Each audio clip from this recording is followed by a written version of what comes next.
Assalamualaikum warahmatullahi wabarakatuh.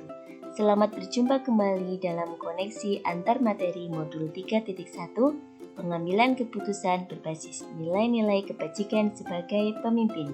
Disusun oleh Titis Megayani, calon guru penggerak angkatan 6 kelas 15 Kabupaten Purbalingga.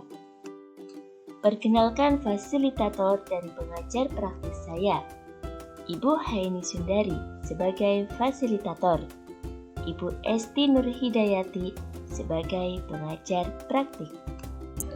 Mengajarkan anak menghitung itu baik, namun mengajarkan mereka apa yang berharga atau utama adalah yang terbaik. Wolf Talbot. Guru penggerak, bergerak, dan menggerakkan.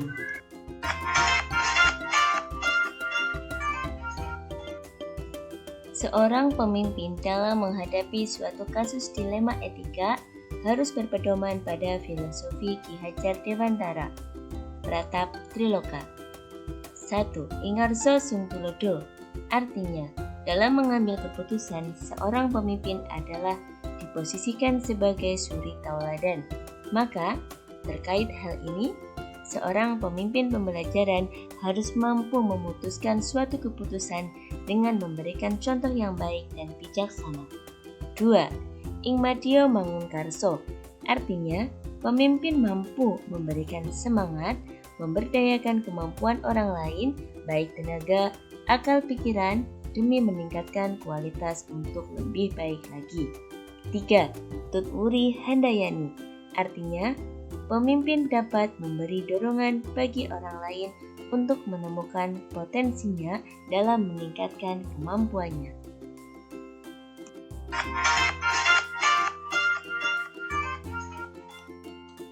Nilai-nilai yang tertanam dalam diri kita akan berpengaruh kepada prinsip-prinsip yang kita ambil dalam pengambilan suatu keputusan, karena mindset seseorang biasanya akan sesuai dengan karakternya.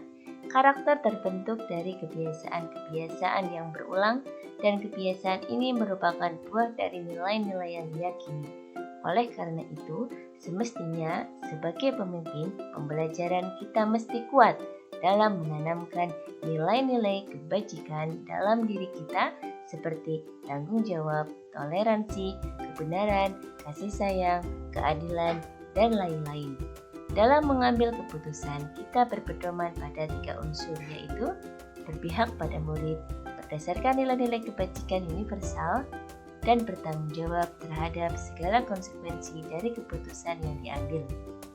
Betapa pentingnya nilai-nilai kebajikan, sehingga termasuk dalam unsur yang menjadi sebuah pertimbangan dalam memutuskan keputusan suatu kasus, baik itu dilema etika maupun rujukan moral.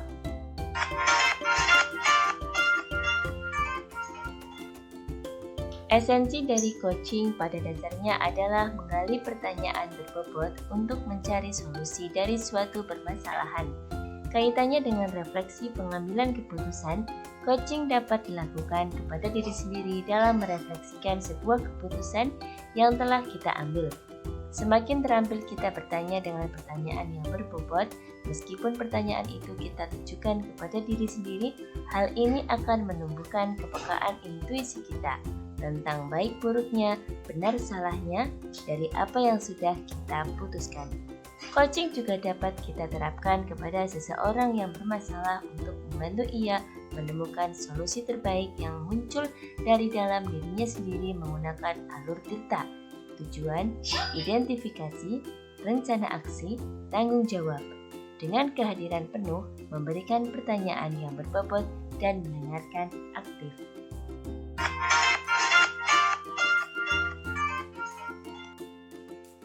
Kemampuan guru dalam mengelola dan menyadari aspek sosial emosionalnya akan berpengaruh terhadap pengambilan suatu keputusan, khususnya masalah dilema etika, merupakan hal yang tak terelakkan. Kerangka kompetensi sosial dan emosional Kasel, kesadaran diri, kemampuan untuk memahami perasaan, emosi, dan nilai-nilai diri sendiri, dan bagaimana pengaruhnya pada perilaku diri dalam berbagai situasi dan konteks kehidupan. manajemen diri, kemampuan untuk mengelola emosi, pikiran, dan perilaku diri secara efektif dalam berbagai situasi dan untuk mencapai tujuan dan aspirasi.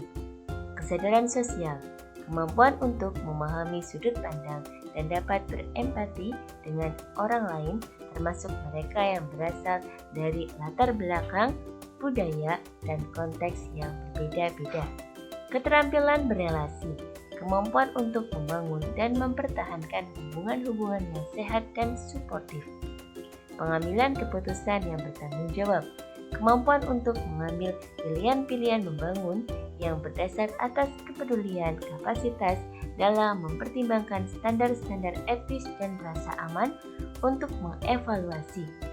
Kompetensi sosial emosional yang baik, kontrol diri yang baik akan membangun relasi baik dengan sesama yang pada akhirnya dapat memberikan kontribusi baik terhadap keputusan yang diambil dalam kasus dilema etika.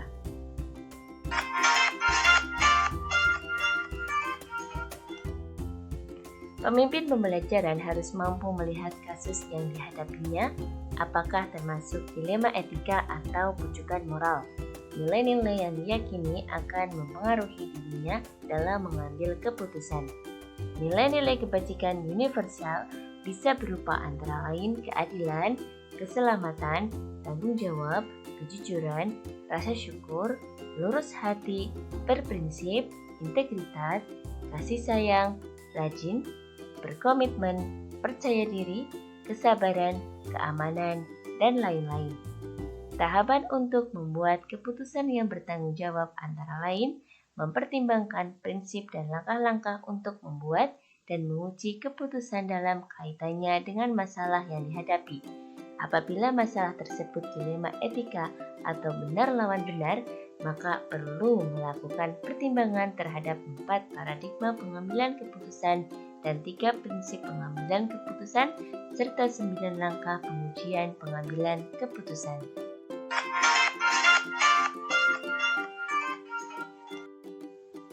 Pengambilan keputusan yang tepat akan berdampak pada terciptanya lingkungan yang positif, kondusif, aman, dan nyaman, merupakan suatu pernyataan yang benar. Suatu kasus dilema etika terbentuk akibat dari adanya 2 nilai kebajikan yang saling berbenturan. Di sini, pihak pengambil keputusan, yaitu seorang pemimpin, harus benar-benar mengambil keputusan yang terbaik dengan menggunakan pertimbangan terhadap 4 paradigma pengambilan keputusan dan 3 prinsip pengambilan keputusan serta 9 langkah pengujian pengambilan keputusan. Tentunya, semua pertimbangan itu didasarkan pada keberpihakan pada murid, nilai-nilai kebajikan universal, dan tanggung jawab atas konsekuensi yang diambil. Apabila keputusan yang diambil diyakini telah dapat mengakomodasi seluruh kepentingan kepada pihak-pihak yang terlibat sehingga berdampak dalam terciptanya lingkungan yang positif, kondusif, aman, dan nyaman.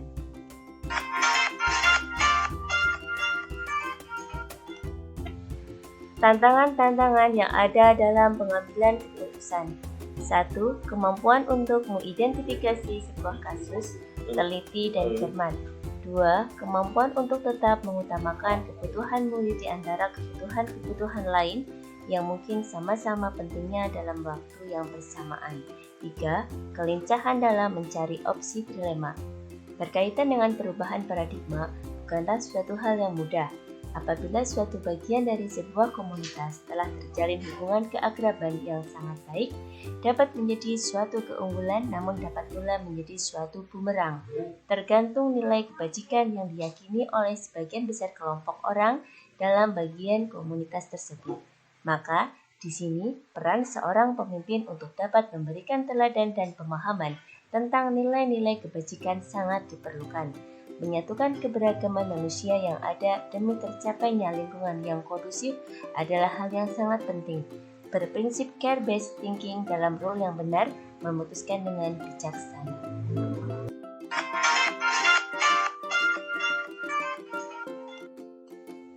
Pengaruh pengambilan keputusan yang kita ambil ini dengan pengajaran yang memerdekakan murid-murid kita adalah bagaimana keputusan tersebut dapat memenuhi kebutuhan belajar murid sesuai dengan kodratnya. Maka, kita harus memutuskan suatu masalah berdasarkan pada kebutuhan murid. Melalui materi modul 3.1 yang telah dipelajari ini, maka ketika kita dihadapkan pada sebuah dilema, kita harus memperhatikan beberapa hal penting terkait 4 paradigma, 3 prinsip, dan 9 langkah pengambilan dan pengujian keputusan. Harapannya, keputusan yang kita ambil akan berdampak baik serta menuntun pada keselamatan dan kebahagiaan murid. Memutuskan pembelajaran yang tepat untuk potensi murid kita yang berbeda-beda dapat diawali dengan teknik coaching dengan mengajukan pertanyaan berbobot demi mengenali potensi untuk menyelesaikan sebuah permasalahan di kelas. Harapannya, pembelajaran berdiferensiasi mampu hadir sebagai jawaban atas kebutuhan murid yang berbeda-beda.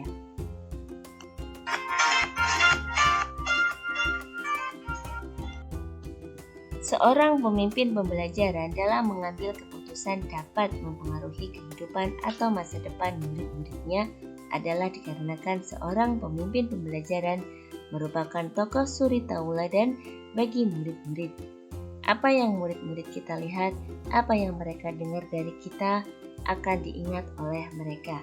Seperti filosofi Ki Hajar Dewantara, Ingarso Sung Tulodo, yang berarti seorang pendidik adalah sebagai pemberi contoh atau suri tauladan dalam pembentukan manusia-manusia berbudaya. Keputusan yang baik akan menciptakan well-being bagi murid-muridnya serta warga sekolah pada umumnya. Keputusan kita akan dilema etika yang berkaitan dengan murid pun sangat berpengaruh pada masa depan mereka. Maka, apabila kita dihadapkan pada situasi dilema etika, kita harus berpedoman pada nilai-nilai kebajikan, 4 paradigma pengambilan keputusan, dan 3 prinsip pengambilan keputusan, serta 9 langkah pengujian pengambilan keputusan.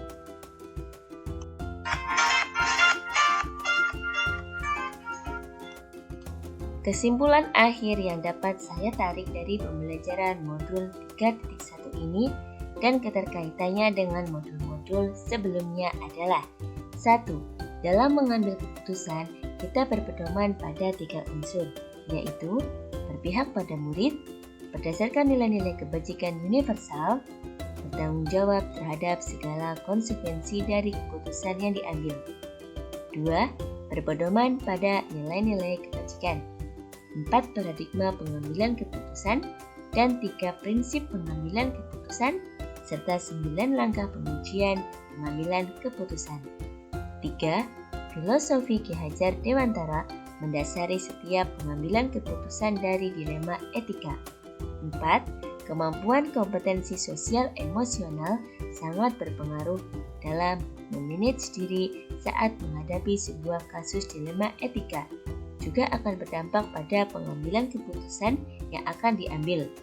Dalam hal ini, kestabilan emosi seorang pemimpin sangat diperlukan. 5. Keterampilan coaching merupakan keterampilan yang dibutuhkan oleh seorang pemimpin pembelajaran untuk dapat menggali potensi yang ada dan menyelesaikan masalah di kelas. 6. Pengambilan keputusan harus berdasarkan pada budaya positif, menumbuhkan keyakinan kelas, mempraktikkan teknik restitusi dalam permasalahan yang ada. 7. Mencari keunggulan atau potensi yang ada dengan alur bagja yang akan mengantarkan pada budaya positif, lingkungan yang kondusif, aman, dan nyaman, well-being.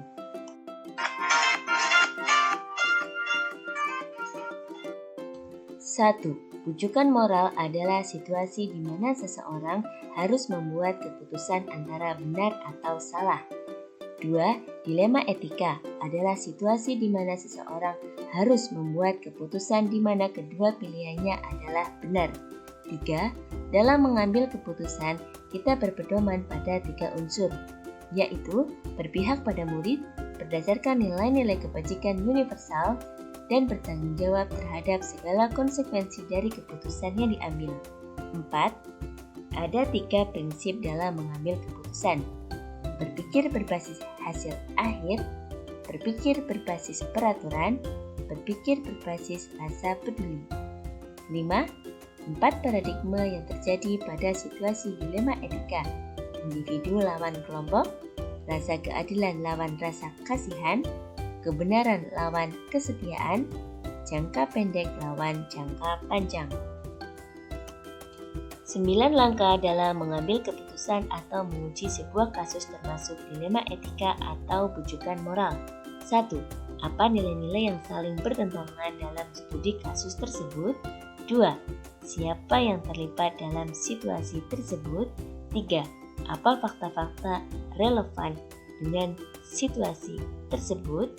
4. Mari kita lakukan pengujian benar atau salah terhadap situasi tersebut. A. Apakah ada aspek pelanggaran hukum dalam situasi tersebut? Uji legal.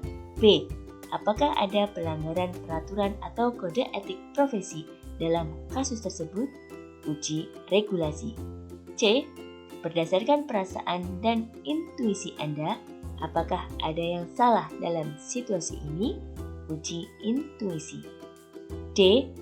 Apa yang Anda rasakan bila keputusan Anda dipublikasikan di media cetak atau elektronik maupun viral di media sosial? Apakah Anda merasa nyaman? Uji publikasi. E. Kira-kira apa keputusan yang akan diambil oleh panutan atau idola Anda dalam situasi ini? 5. Jika situasinya adalah situasi dilema etika, paradigma mana yang terjadi pada situasi tersebut? 6. Dari 3 prinsip penyelesaian dilema, prinsip mana yang akan dipakai? 7. Apakah ada sebuah penyelesaian yang kreatif dan tidak terpikir sebelumnya untuk menyelesaikan masalah ini? Investigasi opsi dilema. 8. Apa keputusan yang akan Anda ambil? 9. Coba lihat lagi keputusan Anda dan refleksikan. Hal yang di luar dugaan setelah mempelajari modul 3.1. Dalam mengambil keputusan, biasanya saya menggunakan prinsip berpikir berbasis peraturan, rule-based thinking, di mana saat berada dalam sebuah dilema, saya berpendirian teguh pada peraturan sebagai penyelesaiannya. Setelah mempelajari modul ini, ternyata dalam beberapa kasus di dunia pendidikan, kita perlu mempertimbangkan keputusan dengan menggunakan prinsip berpikir berbasis rasa peduli, care-based thinking, dengan mengasah intuisi dan rasa peduli terhadap sesama, menumbuhkan rasa persatuan yang akan mampu menghadirkan kondisi ideal atau lingkungan kondusif di lingkungan sekolah.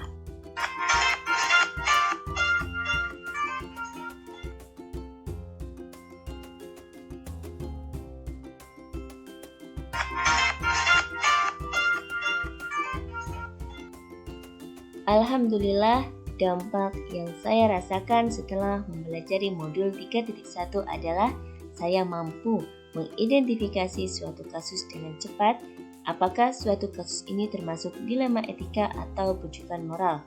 Pemahaman tentang pentingnya opsi trilema menjadikan saya tertantang untuk melatih kreativitas mencari solusi lain.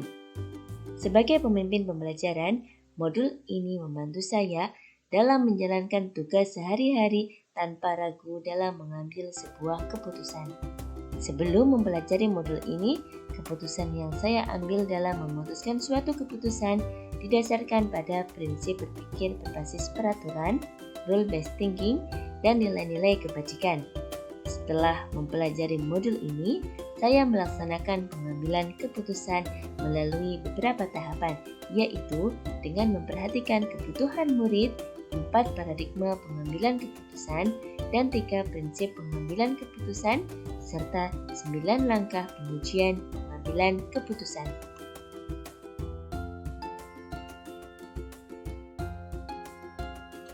Bagi saya, mempelajari modul 3.1 ini sangat penting karena materi pada modul ini belum pernah saya dapatkan sebelumnya.